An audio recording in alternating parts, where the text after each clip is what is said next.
oração, nem salvação existe.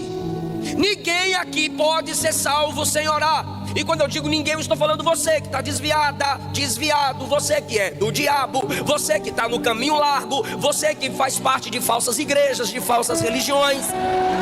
Sem orar, clamar a Cristo, você vai para o inferno, e eu vou provar na Bíblia. O primeiro ponto da mensagem é: o Jesus estava orando em certo lugar. Ao concluir, um dos seus discípulos lhe disse: Senhor nosso, ensina-nos a orar, assim como João ensinou a seus discípulos. Eu tenho visto que muitos cultos públicos se fazem, muitos ambientes de reuniões públicas se desenvolvem, se abrem, se enchem, e estamos a cada dia desenvolvendo mestres na palavra, ministros de louvor, crentes com desejo de experiências com Deus. O sensacionismo, que é uma crença fortemente divulgada, difundida entre os nossos irmãos reformados, não todos, mas a maioria, a crença de que a contemporaneidade dos dons espirituais e milagrosos não é verdade. Essa crença não é bíblica, e ela não conseguiu, graças a Deus, no coração da maioria dos crentes, matar o desejo por experiências com Deus.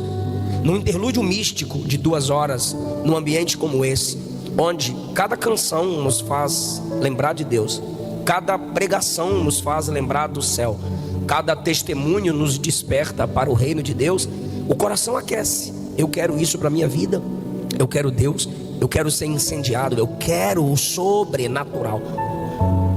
É bom porque o ambiente influencia. Hoje no almoço nós conversávamos sobre como o ambiente forma, molda e influencia os imaturos. Positivamente, um ambiente como esse pode gerar em você o desejo, mas a minha pergunta é: como esse desejo por sobrenatural, por avivamento, pelo incendiar do Espírito, se tornará uma realidade? Até que ponto você está disposta, minha irmã, a pagar o preço necessário para ser incendiada?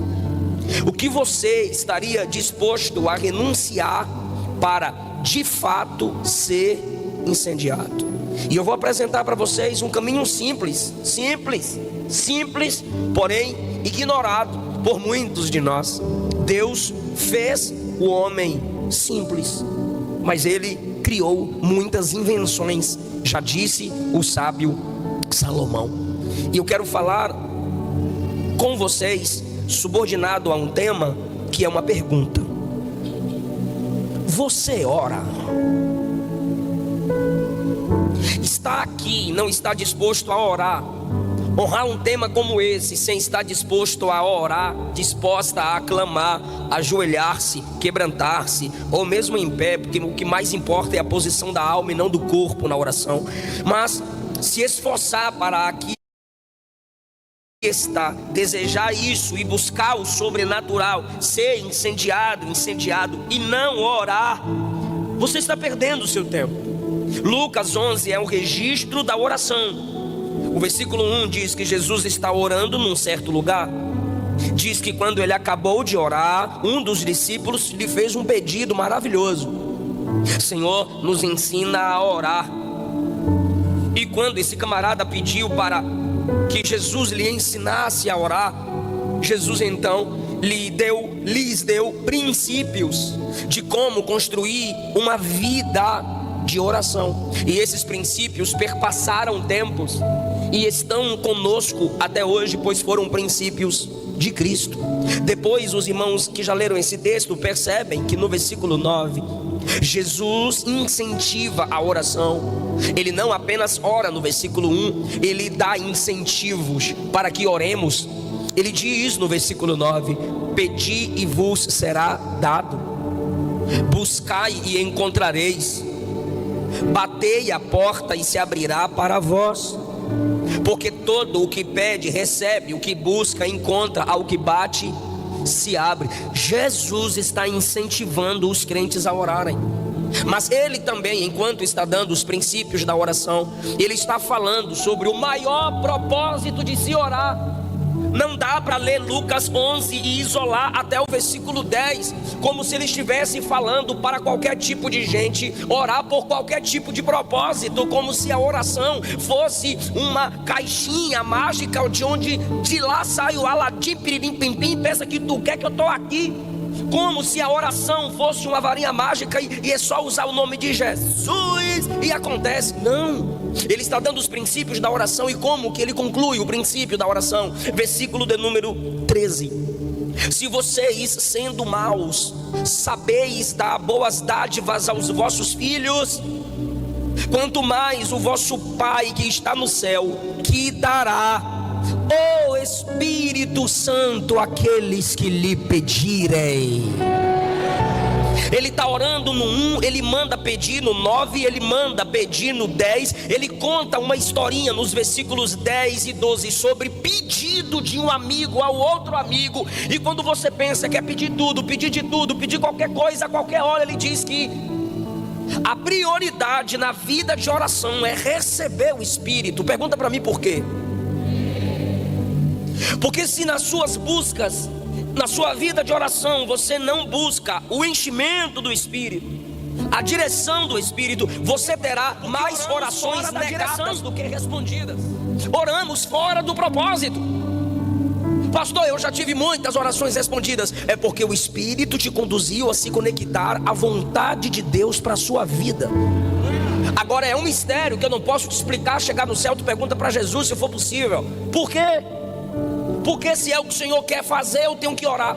É lei estabelecida, regra estabelecida pelo nosso Deus. Ele não fará nada de grandioso na terra se a igreja na terra não orar.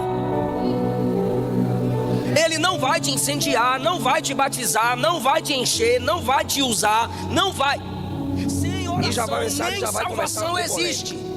Ninguém aqui pode ser salvo sem orar. E quando eu digo ninguém, eu estou falando você que está desviada, desviado, você que é do diabo, você que está no caminho largo, você que faz parte de falsas igrejas, de falsas religiões.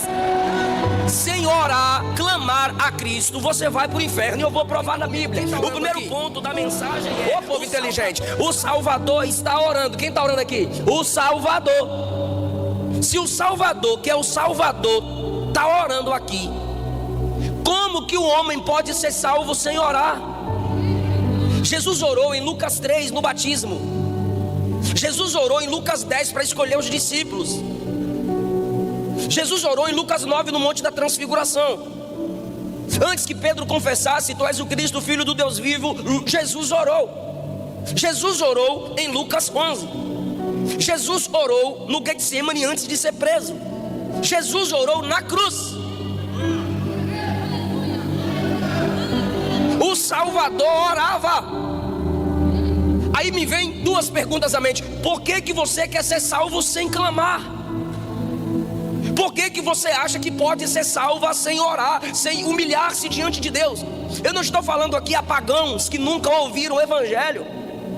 Eu estou falando a pessoas que cantam nossas músicas. Eu estou falando de gente que gosta de nossas mensagens. Como que o homem pode ser salvo sem orar? É claro que eu defendo a salvação pela graça.